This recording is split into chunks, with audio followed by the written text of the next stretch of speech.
അവർക്കിത് അറിയാമെന്ന് പോലും അറിയില്ല. വെബ്സൈറ്റില് ബഹുമാനപ്പെട്ട ക്രൈസ്റ്റ് നഗർ സ്കൂളിന്റെ വെബ്സൈറ്റില് ആനുവൽ ഫീയുടെ സ്പ്ലിറ്റപ്പ് കിടപ്പുണ്ട്.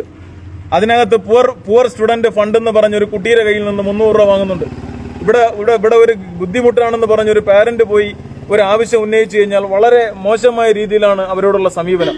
അതുപോലെ പല വിഷയങ്ങളുടെ മേൽ ഈ ആനുവൽ ഫീ സ്പ്ലിറ്റപ്പിനകത്ത് നോക്കിക്കഴിഞ്ഞാൽ ഒരു കാര്യം, ഇവിടെ മാഗസിൻ ഉണ്ട്, സ്കൂൾ മാഗസിൻ. ഒരു വീട്ടിൽ നിന്ന് 2-3 കുട്ടികൾ പഠിക്കുകയാണെങ്കിൽ സാധാരണ തിരുവനന്തപുരം സ്കൂളിലെ എല്ലാ പ്രധാനപ്പെട്ട പ്രൈവറ്റ് സ്കൂളുകളിലും ഒരു കുട്ടിക്ക് എന്തെങ്കിലും ഇളവ് നൽകാറുണ്ട്. എന്നാൽ ഈ സ്കൂളിൽ യാതൊരുവിധ ഇളവും ഇല്ല.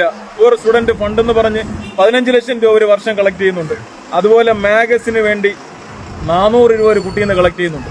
ഒരു വീട്ടിൽ 3 കുട്ടികളുണ്ടെങ്കിൽ ഒരു മാഗസിന്റെ ആവശ്യമല്ലേ ഉള്ളൂ. പക്ഷെ 3 കുട്ടിക്ക് നിർബന്ധമായി മാഗസിൻ വേണം. ആ കുട്ടി 400 രൂപ ഇവിടെ അടച്ചിരിക്കണം. അപ്പൊ സാമ്പത്തിക ലാഭമല്ലാതെ ഈ കാണുന്ന ഒരു മതിലിന്റെ ഒരു ഇഷ്ടിക ഇളകിയാൽ